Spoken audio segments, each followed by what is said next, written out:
다 같이 성경 말씀을 먼저 읽도록 하겠습니다. 제가 홀수절을 읽을 테니까 여러분께서 짝수절을 읽어주시면 감사하겠습니다. 그의 안에서 건물마다 서로 연결하여 주 안에서 성전이 되어가고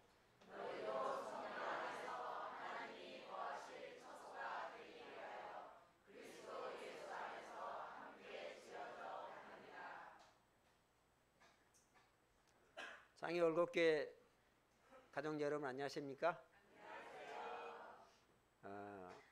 깜짝 놀라셨을 거예요. 이 자리에는 목사님들만 서셔야 되는데 저 부족한 장로가 나서 무슨 얘기를 하려고 그러나 그렇게 생각하는 분도 계시리라 생각합니다. 목사님이 할 수 없는 이야기를 하게 하시려고 저를 세우셨으리라고 저는 믿습니다. 그래서 목사님을 대신해서 제가 다른 말씀을 좀 드릴까 생각을 하고요. 또 여기에 또 진정으로 서셔야 할 분들은 하나님의 종들인 것은 맞지만은 하나님께서 또 세우셨으리라 믿고 오늘 말씀을 전달하도록 하겠습니다. 여러분께 드린 오늘 제목이 뭐냐면 교회의 트렌드 변화와 비전입니다. 제가 왜 이 제목을 했을까요, 여러분? 우리 교회를 지어야 되는데 걱정이 많으신 분도 계시고 내가 뭐를 할까 아직도 생각 속에서 생각은 있는데 나는 이 교회 짓는데 내가 뭐를 할 수 있을까 그냥 막연하게 생각하신 분들도 많이 계시리라고 생각을 합니다.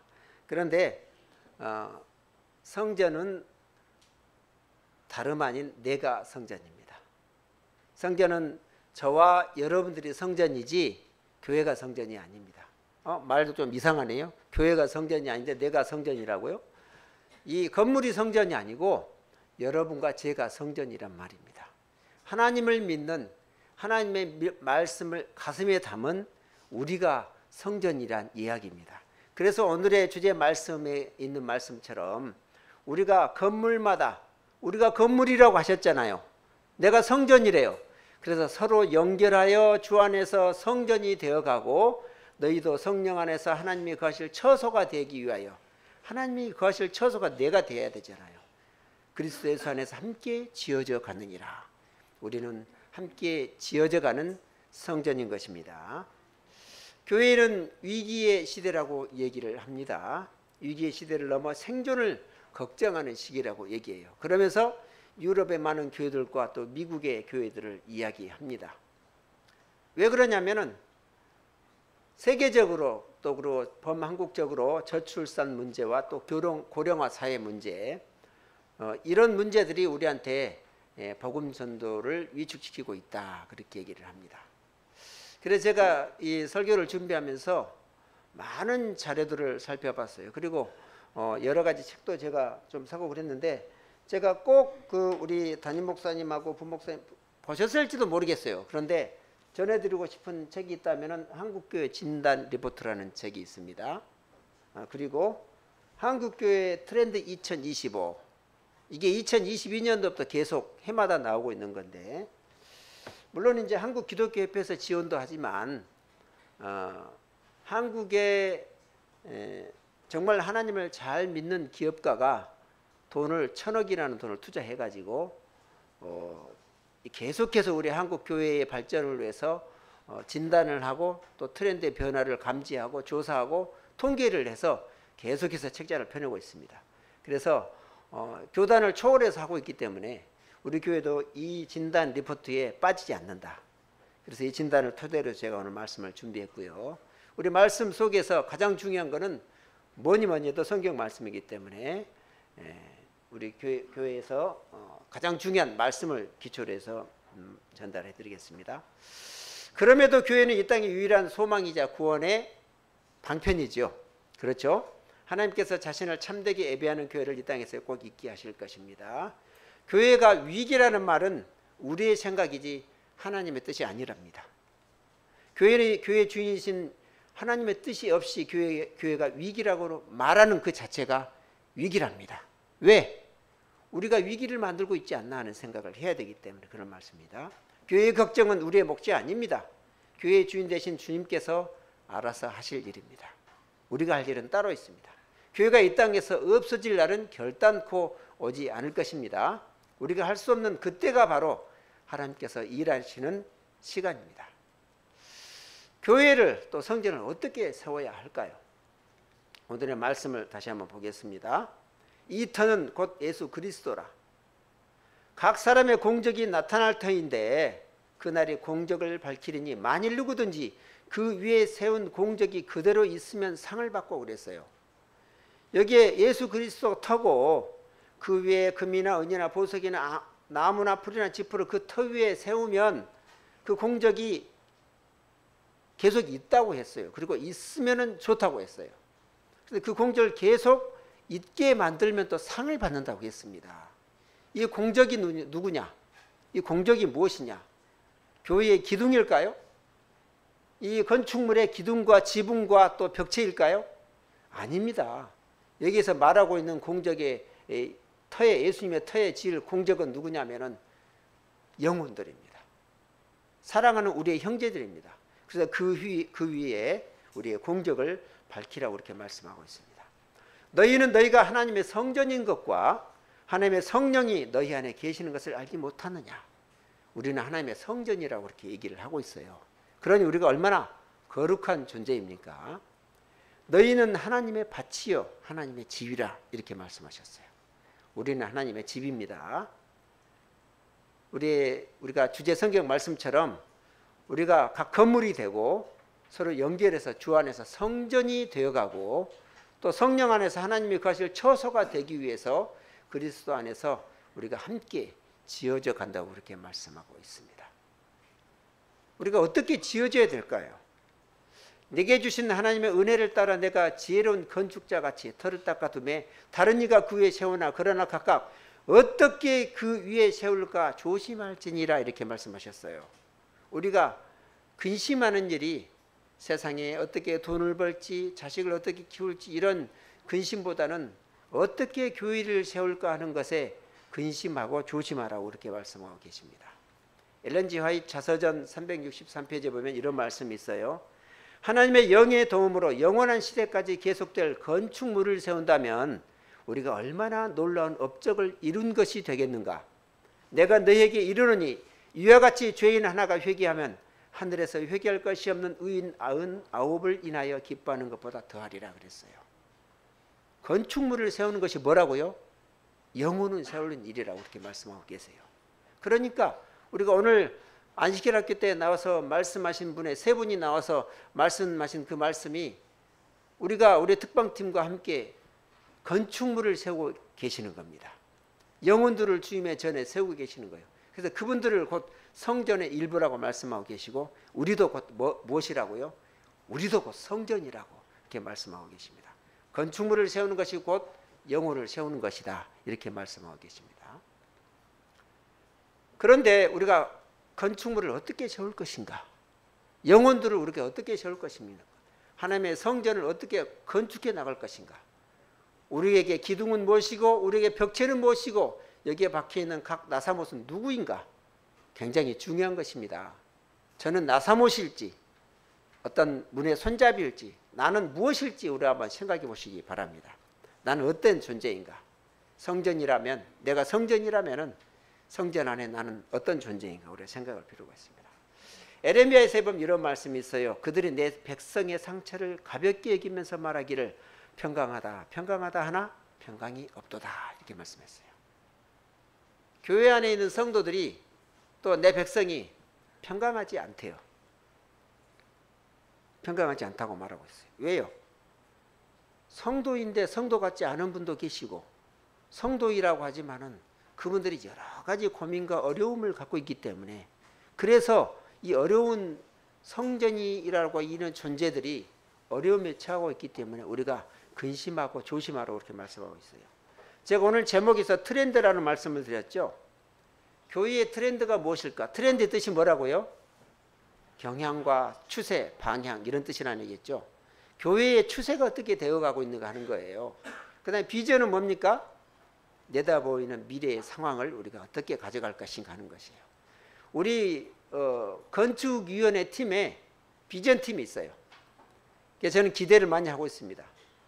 비전팀에 젊은 분들이 비전팀을 차지하고 계세요. 그래서 젊은 분들이 교회의 앞으로 교회가 어떠한 비전을 가지고 나갈 것이며 어떤 방향을 가질 것이며 또 교회 당은 또 어떻게 지을 것이며 이런 비전을 잘 세워야지만이 교회당도 잘 지을 것이고 또 교회당에 채워주실 성전 곧 우리들도 또 영혼들도 어떤 분들을 채울 것인지 잘 우리가 설정을 하리라고 생각을 합니다. 통계 보는 현상을 뭐라고 얘기하냐면은 헬리콥터 뷰라고 얘기한대요. 아주 높게 비행기를 타고 뜨면 지상에 있는 건물들을 잘 보이지 않잖아요. 그런데 헬리콥터를 보면 어떻게 보여요?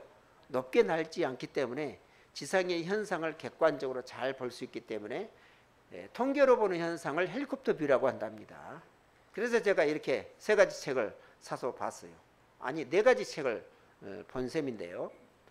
통계로 보는 교회 트렌드 변화 현상을 이렇게 잘 통계를 내놨는데 한국 교회 변화를 감지하라가 첫째 주제입니다. 그래서 제가 이렇게 통계를 해놨는데 여기에 보면은 파란색은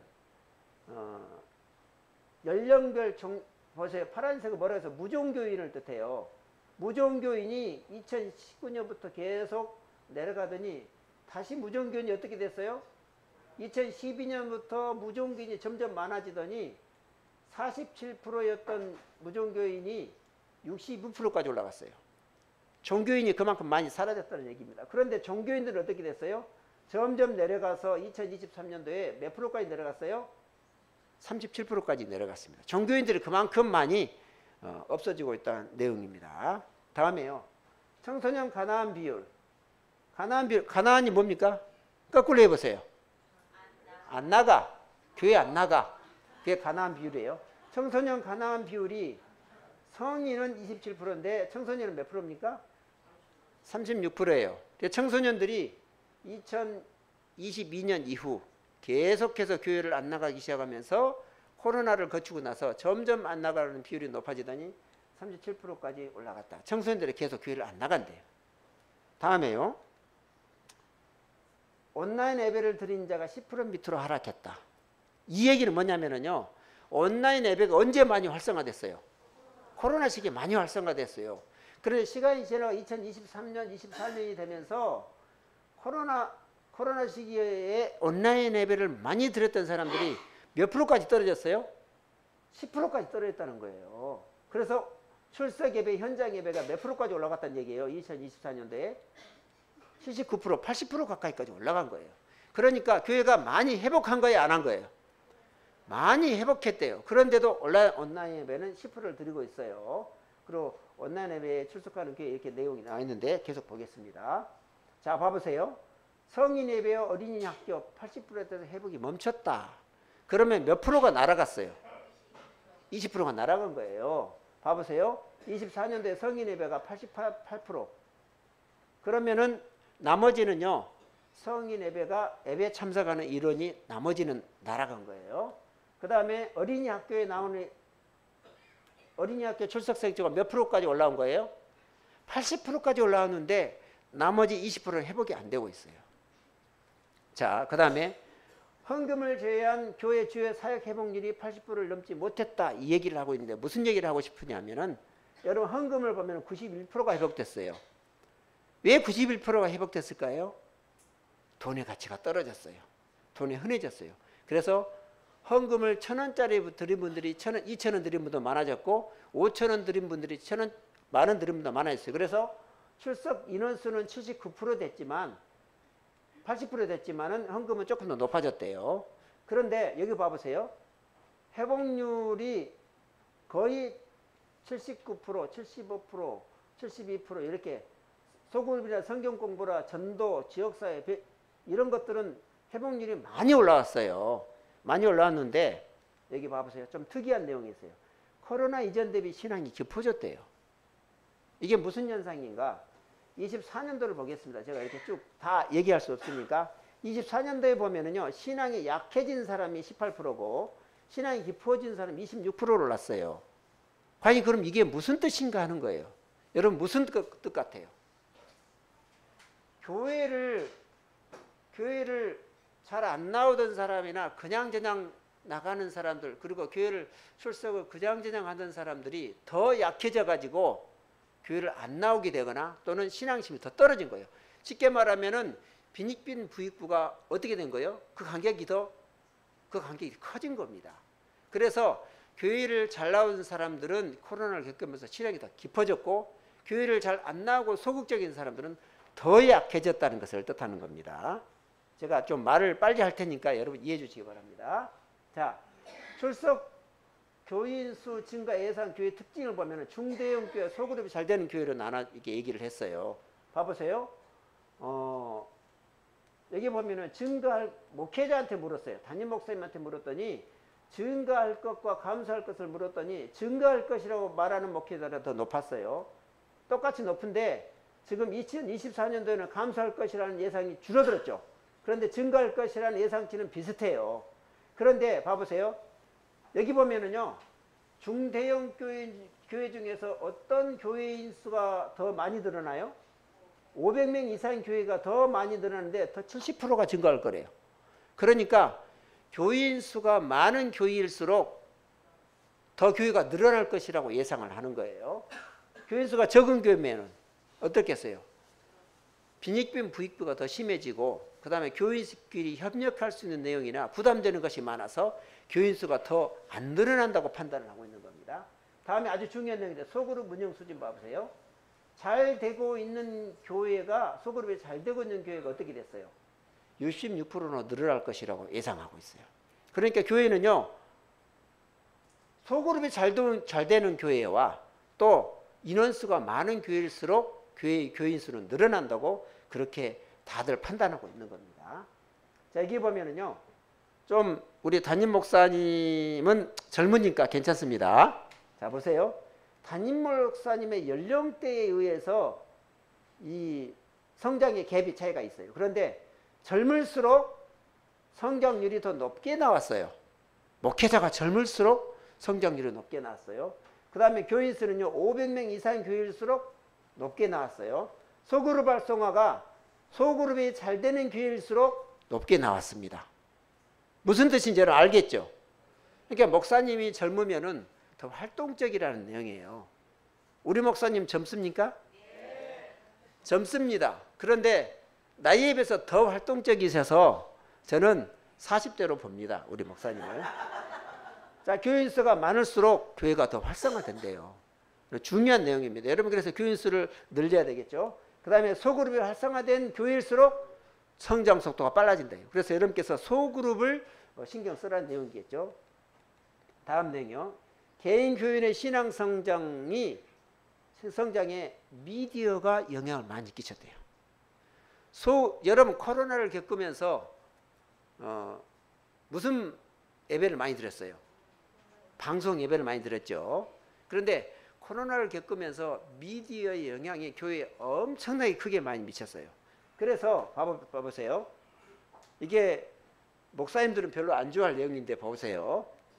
예배 출석, 교회 예배 목사님의 설교의 신뢰도와 그 다음에 도움받는 게 도움의 내용이 몇 프로까지 떨어졌어요?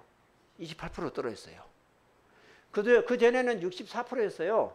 근데 목사님의 설교에 대한 어떤 그 의지력이, 목사님의 설교에 대한 의지, 예배에 대한 의지가 28% 떨어졌어요. 그 대신 뭐가 올랐어요? 가족 예배가 20% 올랐어요. 그 다음에 뭐가 올랐어요? 미디어가 19% 올랐어요. 몇 배가 올랐어요? 1%였는데 19배가 오른 거예요.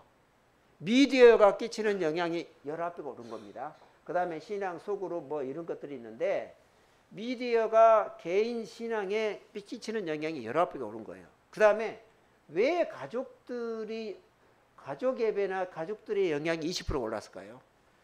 코로나를 겪으면서 가족들과 지내는 시간이 많았을 뿐더러 가족 예배 드리는 그 요율이 훨씬 높아졌어요. 그래서 가족들과 드리는 예배가 신앙에 미치는 영향도 더 급증을 한 겁니다. 자, 유튜브 콘텐츠 설교와 찬양 봐보세요. 자, 봐보세요. 자주 이용하는 기독교 유튜브 콘텐츠 있어요. 여러분 유튜브 안 보시는 분 손 한번 들어보세요. 나 유튜브 안 본다.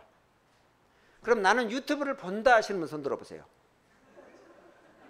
안 보시면은 왕따 당할 정도로 다 보죠. 다 유튜브 봅니다. 그런데 기독교인들도 유튜브를 보는 요율이 굉장히 높은데 무엇을 가장 많이 보느냐는 거예요. 첫째가 설교고요. 그 다음에 찬양, 성경 공부, 성경 읽기, 간증 이런 순이에요. 그래서 설교를 가장 많이 본대요. 그 다음에 뭐를 봐요? 찬양하고 설교하고 비슷한 요일로 올라갔어요. 그래서 찬양을 많이 본다고 얘기한 겁니다. 1, 2순위가. 그 다음에 여기 보면 유튜브의 유익과 오프라인 유익과 큰 차이점이 어떤가 하는 거예요. 그런데 은혜를 받는, 유튜브를 통해서 은혜를 받는 것이요. 몇 프로예요? 88%예요. 그래서 현장 예배, 교회에 나와서 드리는 현장 예배와 유튜브로 드리는 예배, 방송으로 드리는 예배와 만족도가 비슷해요. 여러분. 내가 방송으로 드려도 그냥 나는 은혜를 받고 나도 만족감이 있다 하는 거예요. 은혜를 받는 내용이 현장 예배가 더 높은 것인데도 불구하고 자기가 느끼는 만족도가 어떻다는 거예요? 만족도가 현장 예배와 비슷하다는 거예요. 그 다음에 마음의 평안을 받는다, 신앙 성장을 느낀다, 지적으로, 영적으로, 신앙적으로 도움이 된다, 욕구 충족된다 이렇게 대답을 많이 했어요. 그만큼 트렌드가 변하고 있는 겁니다. 신앙생활, 유튜브 신앙생활 도움된다. 개신교 93%, 목회자 77%예요. 봐보세요. 개신교는 전체에서 목회자하고 우리 일반 교인들이 느끼는 유튜브 만족도가 어떻게 차이가 나요? 목사님은 77%인데 교인들은요 92%가 높대요. 유튜브로 들으는 예배 신앙의 도움이 개신교인들이 꽤나 높게 나오고 있는 거예요. 시간이 많이 가고 있어요. 자, 그 다음에 현재 교회 유튜브 콘텐츠 예배 설교 중에 어떤 것에 집중되어 있는가 하는 거예요. 그런데 저쪽 봐보세요. 예배와 설교에 가장 많이 집중되어 있어요. 예배와 설교를 유튜브로 가장 많이 보고 있는 거예요.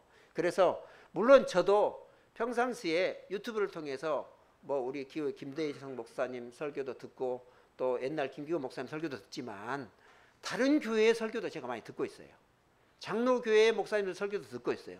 그렇다고 보면은요 경계가 많이 넘어서고 있는 거고 흐려지고 있는 겁니다. 그래서 예배와 설교를 많이 유튜브로 보고 있고 그렇다 보니까 목사님들의 설교가 유튜브를 통해서 비교가 될까요? 안 될까요?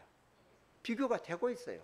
그러면서 좋은 설교를 찾아 나서는 사람도 많아졌어요. 이거는 우리 교회에서 굉장히 별로 안 좋아하는 내용이고 애언의신에서도 좋은 설교를 따라서 이동하지 말라고 얘기돼 있잖아요. 그런데 현재 콘텐츠는 트렌드는 바뀌어 나가고 있는 상황입니다.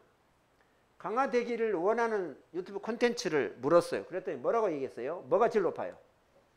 찬양이 제일 높아요. 그 다음에 성경 공부, 성경 역사, 설교가 이것보다 설교가 더 낮았어요. 그 다음에 간증, 성경이 이렇게 갔어요. 그러니까 유튜브 속에서 더 내가 좀 만족감을 느끼고 싶은 콘텐츠가 뭐냐면 찬양과 성경 공부, 성경 역사, 그 다음에 설교 이렇게 가고 있는 거예요. 자, 이게 교회 안에 어떤 분들이 많아지고 있어요? 싱글들이 많아지고 있죠. 싱글들이 많이 있어요. 싱글 친화 교회에 대해서 한번 말씀드려보도록 하겠습니다. 결혼은 하나님의 섭니다. 목회자가 88%고요. 목회자는 80%가 넘었죠. 봐보세요. 싱글들은 몇 프로예요? 하나님의 섭리라고 대답하는 게 30% 정도밖에 안 돼요. 싱글들이 말하는 게. 결혼은 하나님의 섭리가 아니고 나의 선택이라는 거예요. 근데 지금 이 내용을 볼 때 우리가 봐보세요. 결혼하지 않더라도 성경적으로 문제 없다. 그 다음에 뭐라 말할 수 없다. 성경적으로 문제 없다고 생각하는 게 51%가 됩니다. 자, 봐보세요. 싱글들의 현재 당면 과제, 경제적 여유와 건강 문제가 가장 컸어요. 그 다음에 결혼이었어요.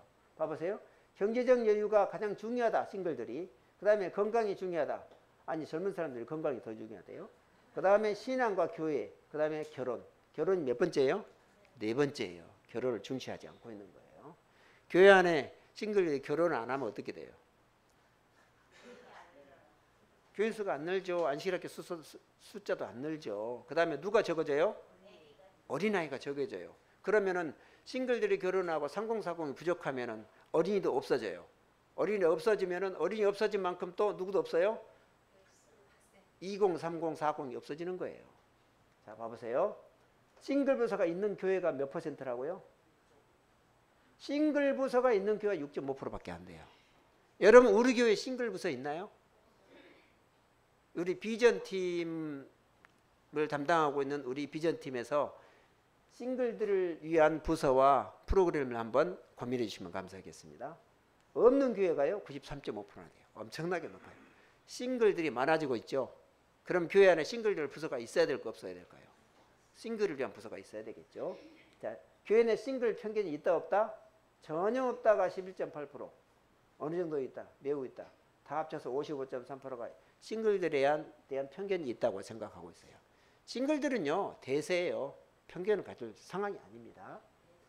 교회 생활 만족도하고 일반 교인이 60%, 싱글은 48%인데 일반 교인에 비해서 싱글들의 만족도가 얼마예요? 더 만족도가 낮은 거예요. 왜 그럴까요? 관념의 차이가 좀 있는 거죠. 관념 차이가 있는 겁니다. 자, 그 다음에요. 교회에 바라는 점을 뭐라고 했어요? 싱글들의 편견을 버려달라. 싱글들도 똑같다는 거죠. 그래서 싱글들에 대한 생각을 좀 여러분께서 바꿔주시기 바랍니다. 그래서 싱글들이 교회 안에서 활성화할 수 있는 가능성은 때로는 더 많습니다. 신경 쓸 일이 더 적을 수 있으니까 더 많을 수 있어요. 관념을 바꿔달라는 내용입니다. 자, 교회 내 싱글 공동체 필요성을 교인들한테 다 물었더니 필요하다는 쪽으로 대답하는 총수가 73%가 넘었어요. 싱글들. 비싱글도 72%, 목회자도 74%예요.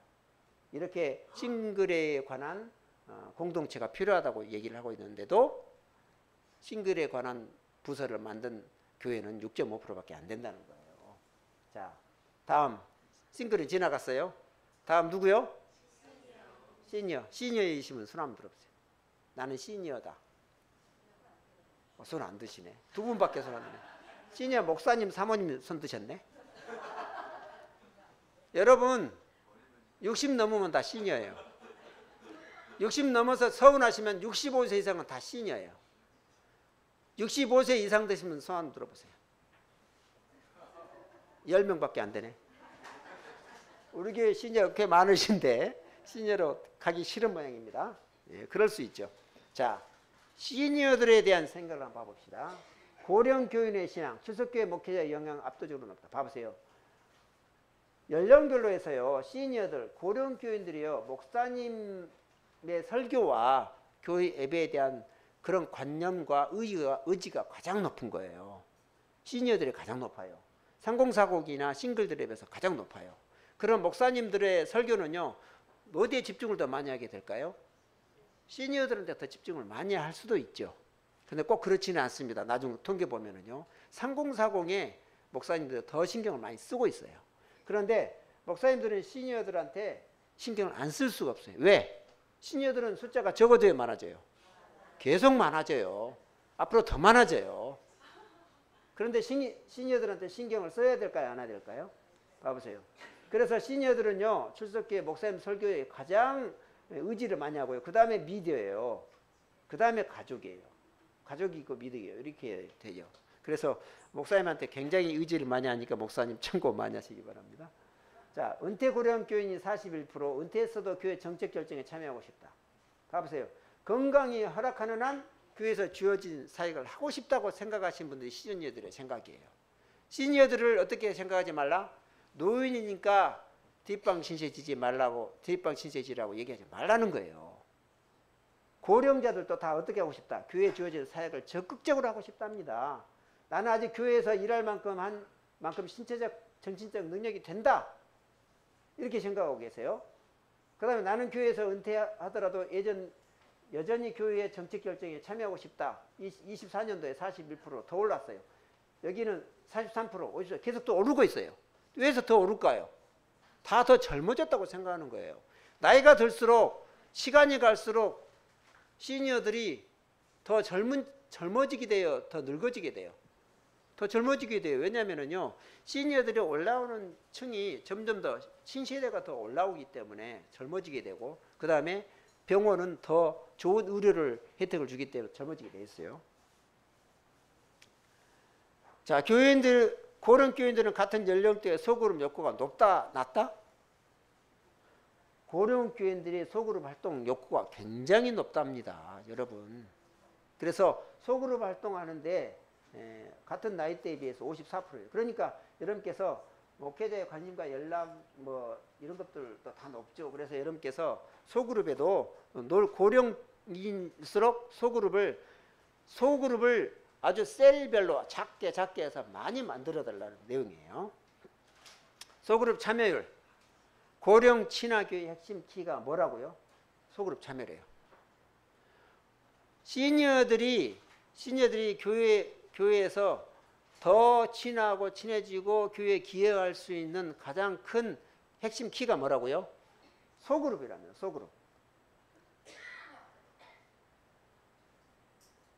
보세요. 소그룹 미참여자와 소그룹 정기 참여자가 봤을 때 소그룹 고령 교인들이 소그룹 참여한 사람들의 퍼센트가 다 어때요? 전부 다 높아요. 참여하지 않은 사람보다. 그래서 교회 친화의 핵심 키는 어디에 있다? 소그룹에 있다는 얘기입니다. 자, 조부모 교육 필요. 여러분, 우리 선아라 자매님, 조부모 교육이 필요합니까? 필요치 않습니까? 필요해요? 대답이 좀 시원찮네요. 자, 나의 어머니 아버지가 나의 자녀들에게 교육이 좀 필요하다고 생각할까요? 안 할까요? 시간이 갈수록 필요하다고 생각이 있어요. 봐보세요. 손주 양육 교육 관심도가 봐보세요. 이제 시간이 지날수록 이제 이거 고령분 분들인데 관심이 있다라고 나와 있죠. 봐보세요. 조부모가 38%, 49%, 그의 양육 도움 주는 사람이 그러니까 고령 교인들도 자녀들한테 도움을 줘야 된다고 생각을 신앙적으로 도움을 줘야 된다고 생각해요. 그런데 3040들도요. 조부모의 도움이 필요하다고 생각을 해요. 왜 그럴까요? 직장생활 힘드니까 조부모 도움이 필요하다고 생각을 합니다. 자, 급속한 교령화 10년 후 교회 출석자 절반이 60대 이상이다 이거예요. 봐보세요. 증감률을 봐봅시다. 총 인구수가 2033년이 되면은 0세에서 14세는 몇 프로로 떨어져요? 2033년도에 33%로 떨어진다. 33%가 더 떨어진대요. 0세에서 14세는 33%가 더 떨어진다는 거예요. 15세에서 64세까지는 9.8%가 떨어져요. 그런데 65세 이상은 몇 프로가 많아져요? 다 떨어지는데 65세 이상은요. 2033년도에는 51%가 들어가나요. 지금 인구 중에서 65세 이상이 몇 명이 더 많아져요? 50% 이상이 많아지는 거예요. 33년이 되면요. 그러니까 엄청나게 높아지는 겁니다. 이거 우리가 참고하지 않을 수 없어요. 교회 생활에서. 자, 우리나라 인구 10년 뒤 감소 속도 얼마나 떨어져요? 여러분 쭉 이렇게 떨어지고 감소 1.3% 감소하더니 2033년부터는 급속도로 떨어져 가지고 2072년에 3천만 명밖에 안 된대요. 3,600만 명으로 떨어져요. 우리나라 인구수가. 그러니까 2033년도에 5,100만으로 되죠. 지금 5,200만이 조금 못 되는 상황에서 이렇게 계속 떨어지고 있는 인구가 떨어지고 있는 거예요. 다음 3040으로 가겠습니다. 교회의 약한 고려 3040 세대로 가겠습니다. 3040에 대해서 한번 알아보도록 하겠습니다. 교회의 약한 고려 30세대에 대한 연구가 필요하다. 제가 말을 너무 빨리 해서 죄송합니다. 절반 이상이 직장 스트레스와 가사, 육아로 몸과 마음이 지쳐있는 상태고 힘든 직장일과 집안일이 신앙의 악화를 초래한다. 여러분 맞을까요? 틀릴까요? 맞아요. 요즘 지금 65세 이상 되신 우리 58년 개띠 세대보다 살기가 더 힘들까요? 더 힘들지 않을까요? 훨씬 힘듭니다. 직장생활도 힘듭니다. 지금도 경기가 안 좋죠. 자, 하나님을 믿지만 그리스도는 모르겠다 하는 퍼센트가 34%나 돼요. 3040 세대는요. 하나님은 그냥 하나님이 세상을 통치하는 것 같고 하나님은 계신 것 같은데 예수님은 잘 모르겠다는 거예요. 그 다음에 정규 예배 외에 다른 활동을 하지 않는 비율이 예배는 참석하는데 다른 활동 하지 않는 비율이 65%나 됩니다. 소그룹 활동도 않고 그런 비율이에요. 전 연령층에서 30세대가 가장 높죠. 코로나 이후 현장 예배 이탈률이 43%래요. 가장 높았어요. 삶의 만족도 낮고 그 다음에 가장 비판적이고 가장 냉소적이다. 가장 진보적이죠. 3040이 가장 진보적이죠. 이들의 자녀들이 참석을 할까요? 안 할까요? 3040이 참석을 안 하면 이들의 자녀들이 참석을 안 해요. 그러니까 어린이가 있어요, 없어요? 3040이 참석을 안 하면 어린이도 없어요. 청소년도 없어요.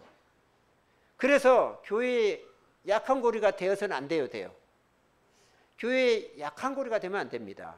교회에 강한 고리가 됩니다. 교회에 허리가 돼야 됩니다. 그런데 3040이 지금 약한 고리가 되어 있어요. 그래서 교회가 비전이 있어요, 없어요? 비전이 없어요. 왜? 3040이 무너지면은 청년, 소년, 어린이까지 무너지기 때문에 약한 고리가 되면 안 되는 겁니다. 3040의 교회 불만족 이유를 한번 봐봅시다. 그 만족도는 사실은요, 교인 간의 진정성 있는 관계와 교제가 가장 만족도를 주고 있지만, 교회에 불출석한 불만족의 이유가 뭐가 있냐면 시대적 흐름을 쫓아가지 못한 거래요. 교회가 시대적 흐름을 못 쫓아간다는 거예요. 그 다음에 뭐가 있어요? 지도자들의 권위 있는 태도, 뭐 교회의 언행의 교회 지도자들의 불일치, 언행 불일치, 또 3040에 대한 관심도가 낮은 거, 이런 것들이 돼 있어요. 그래서 우리 시니어들과 우리 지도자들이 많이 생각을 해야 될 내용이죠. 목회자가 생각하는 향후 목회 중점 세대는 아직도 누구예요?